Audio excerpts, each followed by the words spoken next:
Halo, apa kabar semuanya? Salam dari Suwito Universal. Di video kali ini kita akan bahas mengenai yuk kenali cara kerja di Kanada.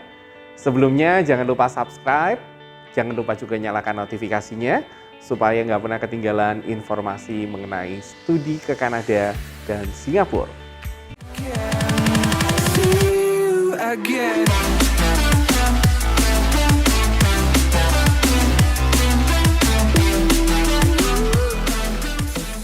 Menjadi international students di Kanada itu punya satu keunggulan yang tidak dipunyai oleh negara lain. Apa itu? Students sambil kuliah itu boleh sambil kerja. Itu yang pertama.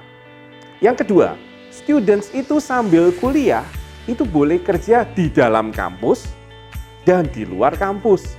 Di dalam kampus bekerja di lingkungan kampus, bahkan di luar kampus keluar dari lingkungan kampus. Menjadi menarik ya. Dan pada saat kita belajar sambil bekerja, kita tidak perlu mengajukan visa baru. Karena visa yang kita pegang sebagai international students, di dalamnya sudah masuk hak untuk bekerja ini. Perhatikan satu lagi, PGWP, Post Graduation Working Permit. Setelah students selesai di Kanada, setelah lulus di Kanada, baik sekolahnya cuma diploma atau bachelor, baik cuma diploma 2 tahun atau bachelor 4 tahun, begitu lulus, tidak harus balik ke Jakarta, tidak harus balik ke Indonesia langsung. Boleh langsung kerja di Kanada setelah lulus. Loh kok bisa?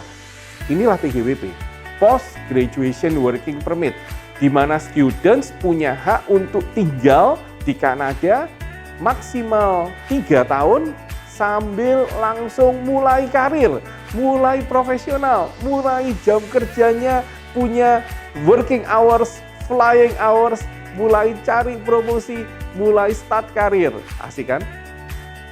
Tapi sebelum masuk ke dunia kerja di Kanada, ada beberapa hal yang kamu harus perhatikan karena berbeda dengan budaya kerja di Indonesia. Mau tahu apa aja? Kita lihat sama-sama. Yang pertama, kejujuran dan keterbukaan. Di Kanada ada budaya untuk seseorang itu selalu berbicara to the point. Artinya langsung direct ngomongnya, tanpa perlu harus berbelit-belit terlebih dahulu. Dan ini agak berbeda dengan budaya di Indonesia, di mana kadang-kadang kita menyimpan rasa sungkan, kita berpikir kita harus sopan santun, tapi bukan sopan santunnya yang salah, tapi kita tidak bicara to the point-nya yang salah, yang berbeda dengan budaya di Kanada.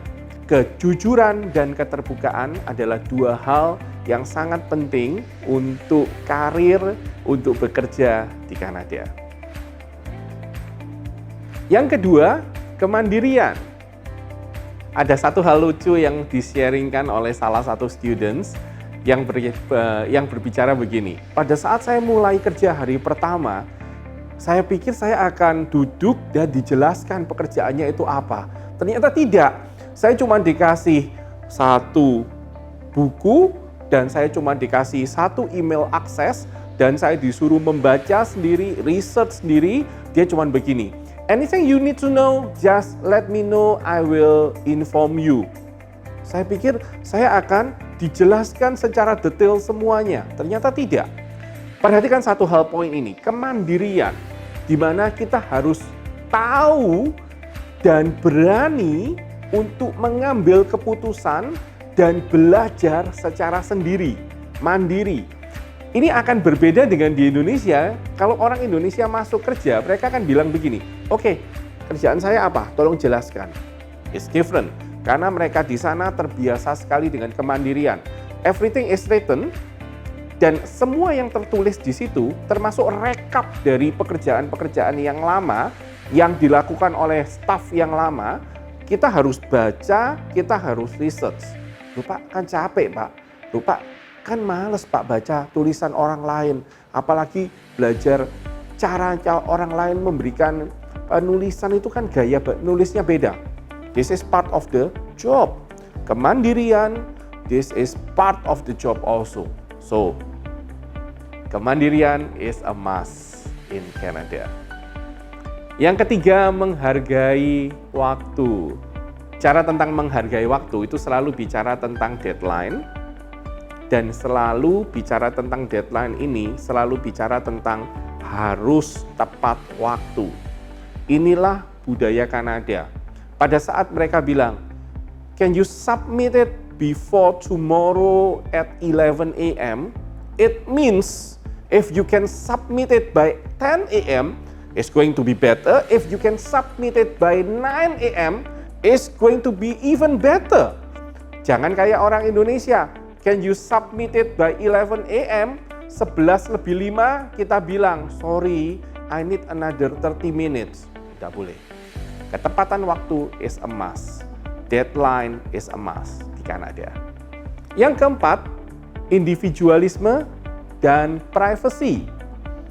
Coba cek kalau yang sudah bekerja di Kanada, pasti jarang mereka mendengar satu dengan yang lain berbicara begini. Gaji lu berapa sih? Lu tuh agama apa sih? Sesuatu yang hubungannya individual dan privacy itu betul-betul dijaga. Pada saat seseorang itu mengambil cuti kerja maksudnya, kemudian dia tidak akan ditanya oleh temannya yang lain, kamu mau ngapain ngambil cuti ini? Kenapa? Karena itu sudah privacy.